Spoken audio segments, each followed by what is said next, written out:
Welcome, deep divers. Ever been in, a really important business meeting, maybe a presentation or a big decision is on the line, and you want to sound totally confident, totally natural, like you belong there. Yeah, completely at ease. But then maybe English isn't your first language, or even if it is sometimes, you hesitate. Those perfectly correct formal words, they just don't quite land right, do they? Oh, absolutely. It's a Yeah. really common feeling. And often that hesitation, it comes down to these things we call phrasal verbs. Yes. Those tricky little verb plus preposition combos like look into or set up. They seem weird, maybe illogical. But what's fascinating and what our source today really hammers home is that they're not just grammar hurdles. They're actually the key. The secret handshake almost to sounding like a real insider. Okay, I like secret handshake. And to unlock this, we've been digging into a great resource, the Phrasal Verb Toolkit for Business Meeting. Fantastic title. Right. So think of this deep dive as your shortcut. We're aiming to cut through all the noise, those endless lists, and just give you what you really need for business English. Exactly. So our mission today is basically twofold. First, we want to unpack why. Why are these phrasal verbs so vital for authentic business chat? Right. And then we're going to hand you this toolkit, just 12 essential verbs. But our source says these 12 cover something like 90% of typical meeting situations. Wow, 90%. That's huge. It is. And we're not just giving definitions. We're talking real-world use, how to actually use them to build confidence, build authority. Okay, let's really get into this then, because I think for a lot of us, myself included sometimes, the instinct is to just avoid them. Yeah, play it safe. Totally. You say postpone, not put off, or organize instead of set up. Grammatically, it's fine. No red marks from the teacher. Right. Correct. But yeah. The source, this phrasal verb toolkit, it argues that even though it's correct, it can sound, and I quote, unmistakably foreign. What's the real downside of playing it safe like that? Well, the cost is actually pretty high. Because in real fast-moving business talk, phrasal verbs aren't just like optional extras. They're the default language. The default, really? Yeah. Native speakers reach for them constantly because they're efficient, they're dynamic, they're precise. If you miss them, you miss nuance. And if you actively avoid them, you're kind of keeping the conversation at arm's length. You never quite sound fully in sync. At arm's length, that paints a picture. It feels like it's more than just words. It's like a social signal, almost. You've nailed it. It's like showing up to a casual team lunch in a full three-piece suit. You're technically dressed, but you stick out, right? Yeah. You're subtly saying, I'm not quite part of this. Okay, so what makes them so dominant? Why these combinations? The source must break down the benefits, right? It can't just be about being brief. It's not just brevity, though that's a big part. The source highlights a few key things. First, yes, they are incredibly efficient and concise. Find out versus discover new information. Much quicker. Way quicker. Bring up instead of introduce a topic for discussion. Business runs on speed, and these verbs deliver. Okay, efficiency, I get that. What else? Second, they're dynamic and action-oriented. They have this physical, visceral feel, the source calls it. Visceral, how so? Like if you hash out a problem, it feels more active, more collaborative than just resolving it. Right. Or you pencil in a meeting. I use that one. Right. It instantly says tentative, flexible, much more evocative than just schedule. This energy matches the pace of business. Things are always moving. And that insider status idea, using them builds trust, you think? Absolutely. It's a powerful social cue. When you use them right, confidently, you're showing you've moved beyond textbook English. You get the real living language of the workplace. Okay. It builds rapport, makes you sound like part of the team, not just an observer. It's like the idiomatic glue holding it all together. So it's how you say it, the signals you send. Wow, okay, the stakes feel higher now. But honestly, there are so many phrasal verbs. It's overwhelming. Is there like a core principle? There is. And the source calls it the golden rule. You have to learn them as a single new vocabulary chunk with a specific meaning. One chunk, not two words. Exactly. Don't try to guess the meaning from the parts. Look means one thing. Look into means something totally different. Investigate. Treat look into as one new word. That saves a lot of confusion. Right, like learning understand, not under and stand. Got it. Okay, so we know why they're powerful, how to approach them. Let's get to that toolkit, the 12 power verbs. You said you grouped them. Yeah, by the meeting life cycle. Makes it easier to sort of visualize when you'd use them. We'll start with stage one, setting the stage, the language of preparation and planning. This is all the stuff before the meeting even starts. Makes sense. Okay, kicking us off in stage 1. Number 1, a real workhorse. 1, to set up.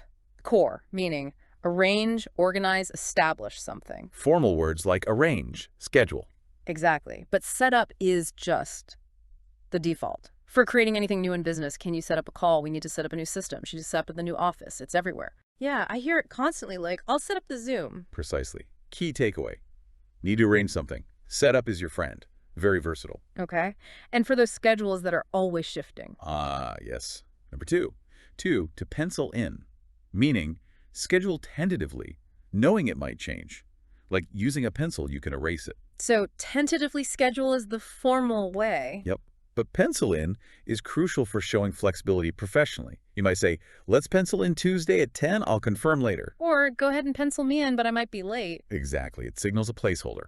Shows you're organized, but also adaptable. Very common, very useful. Okay.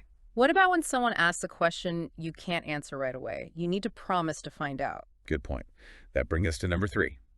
3, to look into. This means investigate, research, get more information. Like investigate or examine. Right. But look into sounds more committed somehow. It's the standard professional way to promise you'll find the answer. Someone points out website traffic is down. You might say, I don't know why yet. The manager says, okay, please look into it. It signals action, right? I'm on it. Exactly. It's a promise of investigation. Much stronger than just all research. Yeah, I can see that. And getting people up to speed if someone missed the last meeting. Perfect segue to number 4. 4, to catch UPTE. 2 related meanings here. Get up to date with news or info, or I do overdue work. Ah, like I need to catch up on emails. Exactly. Or in a meeting context, bring someone up to speed. You might read minutes to catch up, where the chair might say, let me quickly catch you up on what we decided last time. It's friendly, right? Less formal than briefing. Totally.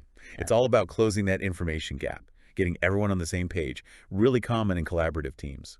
Okay, fantastic. So that's stage 1, the prep work. Now we're actually in the meeting. Things are moving fast.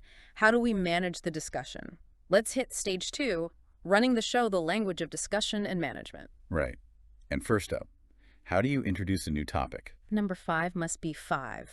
To bring UP, meaning introduce a subject for discussion. Spot on. Formal words are raise, introduce, mention. But bring up is just the most natural, common way, a bit more conversational than I'd like to raise a point. So I'd like to bring up the budget figures. Perfect. Or even for tricky stuff. I know this is difficult, but I have to bring up the client complaints. It just puts the idea on the table for discussion. Okay. And when you need to look at something carefully, like a report. That would be number 6. Yeah. To go over, meaning review, check, discuss systematically. Like review or examine. Yes, but go over implies a bit more thoroughness, maybe step by step. It's the default for looking at reports, data, plans together. Let's go over the sales report. Let's go over the action items again. So it signals a careful review. Precisely. Perfect for leading that kind of focused examination. What about when you hit a snag, a problem you need to solve? Number 7. 7, to figure out, meaning understand or solve something through thinking. Formal. Determine, solve, ascertain. Right. But figure out is super common, very active.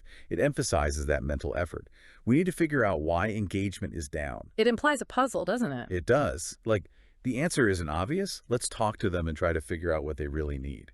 It signals a challenge requiring some thought. Love that one. Okay, and taking responsibility, especially for problems. That's number 8. 8, to deal with. Core, meaning manage a situation, problem, or person. Take necessary action. Formal words like handle, manage, address. Yep. But deal with is very direct, very action-oriented. It's about taking control. Don't worry, I'll deal with the complaint. Or assigning it. Sarah, can you deal with that schedule clash? Exactly.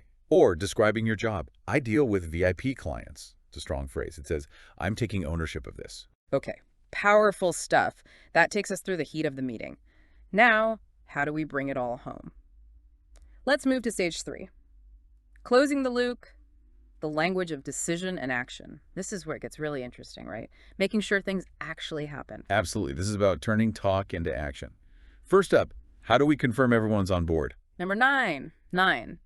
To agree on, meaning collectively decide or accept something. Perfect. Formal. Reach consensus on, formally accept, but Yeah. agree on a simple, direct. Are we all agreed on the next steps? Can we agree on option A? So you use it to check for consensus or just state the decision? Both, really. It locks in that collective acceptance. Very important for clarity. And ensuring those agreements turn into actual tasks, the accountability piece. That's number 10, and it's critical. 10, to follow UP, meaning take further action or check on something discussed earlier. Formal, pursue, monitor. Right. But follow-up is the engine of productivity after a meeting. It's the bridge from talk to action. I'll follow up with an email summary. Or, David, please follow up with me by Friday. Exactly. It ensures things don't get dropped.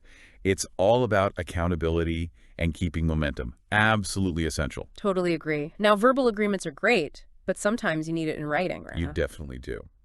Which leads to number 11. 11, to write up P, meaning write something in a final, complete, official form. Like document, draft, formalize in writing. Precisely. Talk is cheap. Sometimes you need the document. Tom, can you write up the minutes? We need to write up a full report now. So it's specifically about creating that finished written record. Yep. Converting the discussion into a clean official document. That specific task. Got it. And finally, bringing the meeting to a smooth end, not just letting it drift off. Number 12. 12. To wrap UP, meaning finish or bring something to a conclusion. Formal, conclude, finalize. Right. But wrap up is the standard, friendly, but firm way to signal the end is near. Okay, it's nearly 11. Let's start to wrap up, or summarizing. To wrap up, our main actions are... It's polite but clear, guides everyone to the finish line. Exactly. A necessary tool for any meeting leader. Okay, wow, that's a fantastic toolkit. 12 verbs covering setup, discussion, action. So for you listening, you've got the tools now. But like the source says, just knowing them isn't enough, is it? You've got to actually use them, make them automatic. Right. Knowledge isn't skill. And for many people, moving from those formal words to these more natural phrasal verbs feels like a big shift, like learning a sublanguage. So how do we make that shift practical? How do we embed these? The source has some really good practical tips. First, the 1 verb a day challenge. Don't try to swallow all 12 at once. Pick one, just one. Okay. Review its meaning in the morning. Then, actively, consciously, try to use it 3 to 5 times during the day. Even just talking to yourself. If your verb is look into, think I need to look into what's for dinner. Then later, maybe tell a colleague, I'll look into that file for you. I like that. Small steps. Makes it feel doable. Totally. Another great one, create a meeting cheat sheet. Seriously, just a sticky note. Write the 12 verbs, maybe a 1-word meaning next to each. Set up a range, pencil in tentative. Stick it on your monitor. Yeah. Glance at it before a call. Just primes your brain. Makes you more likely to grab one when you need it. Simple but effective. And training your ear. Good point. The active noticing technique. Become a phrasal verb detective. In meetings, watching shows, listen for them. When you hear one, maybe jot it down. It trains your ear to recognize them as chunks of meaning. So you start hearing them everywhere. Exactly. They become less like background noise. And finally, my favorite, because it directly builds that bridge, the rephrasing game. Okay, how does that work? You take the formal sentence, you might say, and you actively rephrase it using the phrasal verb. So, we must investigate the complaints becomes. We need to look into the complaints. Yes. Or, I wish to introduce the budget topic becomes. I'd like to bring up the budget. Exactly. You're consciously practicing that switch. It rewires your instincts over time. What a fantastic set of tools and techniques. It really brings it all together. We've seen that business meetings have this kind of unique dialect. They really do. And phrasal verbs are right at the core. They signal efficiency. They drive action. They're that idiomatic glue that makes you sound like you're truly part of the conversation.